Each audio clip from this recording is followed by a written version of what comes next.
नमस्ते, जय हिंद। कैसे हैं आप? स्वागत है आपका एन एजुकेटेड में। आज के इस वीडियो में हम चर्चा करेंगे रेमन मैग्सेसे अवार्ड 2021 की। इसमें हम थोड़ा सा बैकग्राउंड देखेंगे रेमन मैग्सेसे अवार्ड का हिस्टोरिकल। उसके बाद हम देखेंगे पहले भारतीय कौन थे जिन्हें रेमन मैग्सेसे अवार्ड मिला था, और उसके बाद हम देखेंगे कि 2021 में किन किन लोगों को ये अवार्ड मिला है। तो आइए शुरू करते हैं। मेरा नाम है मनिंदर बंगा और मैं एमटेक हूँ मटेरियल साइंसेज में एनआईटी हमीरपुर से।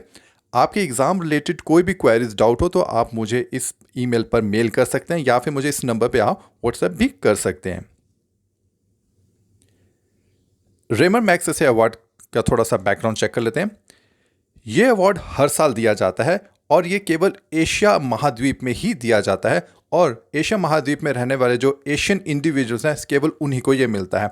दैट मीन्स कि ये सिर्फ एशिया कंटिनेंट को ही मिलता है, और एशिया के जो निवासी हैं ये केवल उन्हीं को ही दिया जाता है। ये दिया जाता है वो जिस फील्ड में होते हैं, जिस फील्ड में उन्होंने कुछ एक्सीलेंट वर्क किया होता है, कुछ आउटस्टैंडिंग टास्क किया होता है समाज के प्रति या देश के प्रति, उन्हें ये अवार्ड दिया जाता है।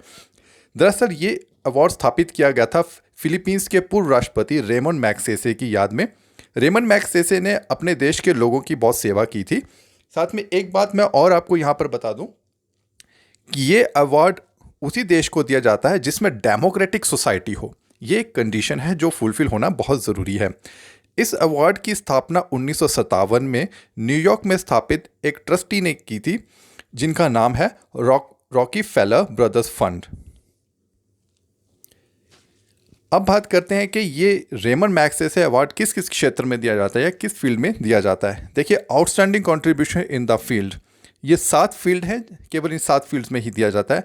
देखिए, यहाँ पर जो एक होता है कंट्रीब्यूशन, दूसरा होता है आउटस्टैंडिंग कंट्रीब्यूशन। आउटस्टैंडिंग कंट्रीब्यूशन ये होता है कि भीड़ से हटकर आपने उस कार्य को कैसे किया कि जिसमें एक्सेल मिला, जिसमें लोगों को फ़ायदा हुआ, तो वो आउटस्टैंडिंग कंट्रीब्यूशन कहलाता है। तो ये फील्ड्स हैं, एक तो जर्नलिज्म में है, पब्लिक सर्विस है, मीन्स आपने समाज की सेवा की, कम्युनिटी लीडरशिप है, आपने कम्युनिटी को लीड किया किसी अच्छे गोल के लिए, फिर गवर्नमेंट सर्विस है, आपने गवर्नमेंट सर्विस में रहकर देश समाज या राज्य की सेवा की है, उसके लिए दिया जाता है। इमर्जिंग लीडरशिप, कोई आम व्यक्ति था, उसने लीड किया, वो एक लीडर की फॉर्म में इमर्ज होकर सामने आया। Literature and creative communication arts, peace and international understanding, ये एंड गलत लिखा है यहाँ पर, तो पीस एंड इंटरनेशनल अंडरस्टैंडिंग तक ये अवार्ड दिए जाते हैं। तो ये 7 आउटस्टैंडिंग कॉन्ट्रीब्यूशंस हैं जिनमें मैग्सेसे अवार्ड दिया जाता है। अब देखते हैं हम कि वो पहले भारतीय कौन थे जिन्हें पहला रेमन मैग्सेसे अवार्ड मिला था।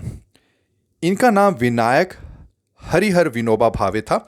इन्हें हम आचार्य विनोबा भावे के नाम से भी जानते हैं। ये भारत रत्न रह चुके हैं तथा ये पहले ऐसे भारतीय थे जिन्हें रेमन मैग्सेसे अवार्ड 1958 में दिया गया था।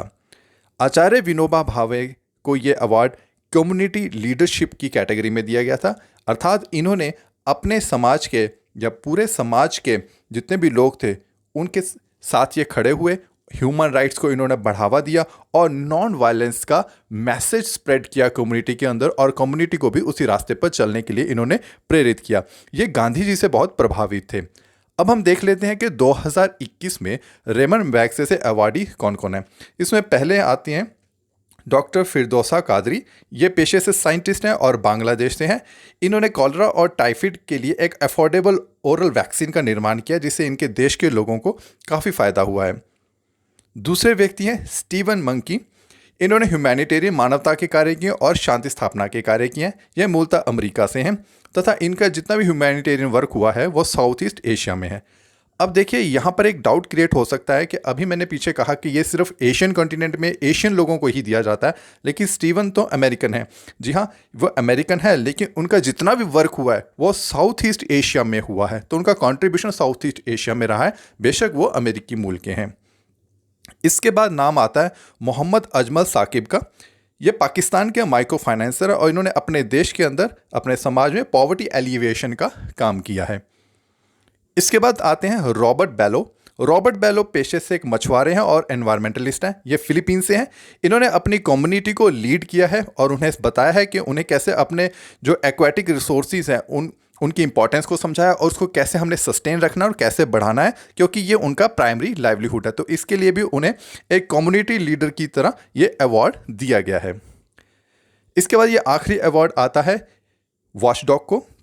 वॉचडॉग एक मीडिया हाउस है जो इन्वेस्टिगेटिव जर्नलिज्म से एसोसिएटेड है। ये इंडोनेशिया में है तथा एक प्रोडक्शन हाउस भी है।